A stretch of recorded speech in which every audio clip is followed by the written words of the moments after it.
No niin, eli mä näytän teille nyt vähän tätä meidän kämppää. Tässä on ulko-ovelta, kun mennään sisälle. Ensin on tällainen pieni eteinen.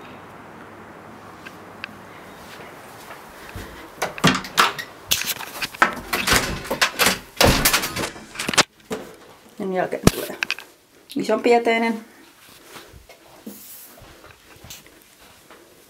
Täällä on olohuonetta. Tuossa eteisessä on vaatteet, kengät, kaikki tällainen. Ja tässä oikealla on sitten meidän keittiö.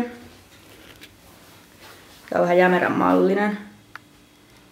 Tällainen outo. Mikä mä oikein tykkään näistä kaapin väreistä, mutta eipä ole varaa valita. Täällä on kahvinkeitin, mikro, kaikki tarpeelliset.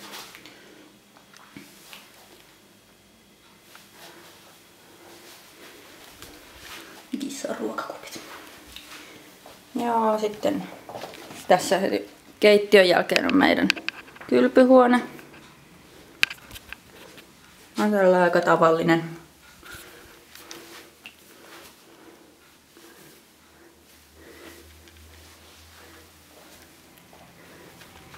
Ja toisella puolella etteistä on meidän pienen huone.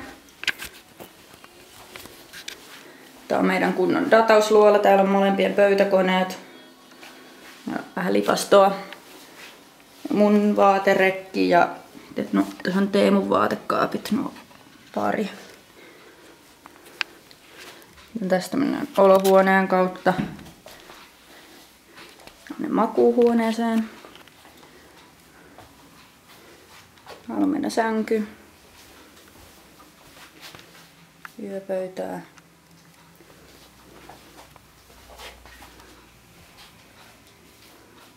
Tommonen. Ja tässä on sitten olohuone. Täällä on meidän kani.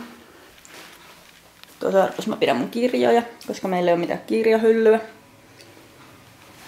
Toisessa vanhemmassa arkussa mä pidän kaikki elokuvat. Tuossa on TVtä. Sohvaa. Sitten tässä on meidän ruokapöytä, eri pari tuolit. Tommosta.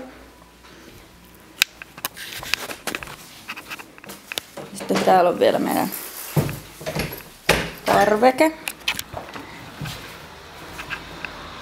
On aika tällainen tavallinen ankea. Täällä on vaan pöytä ja pari tuolia. Täynnä lehtiä. Sieltä oikein.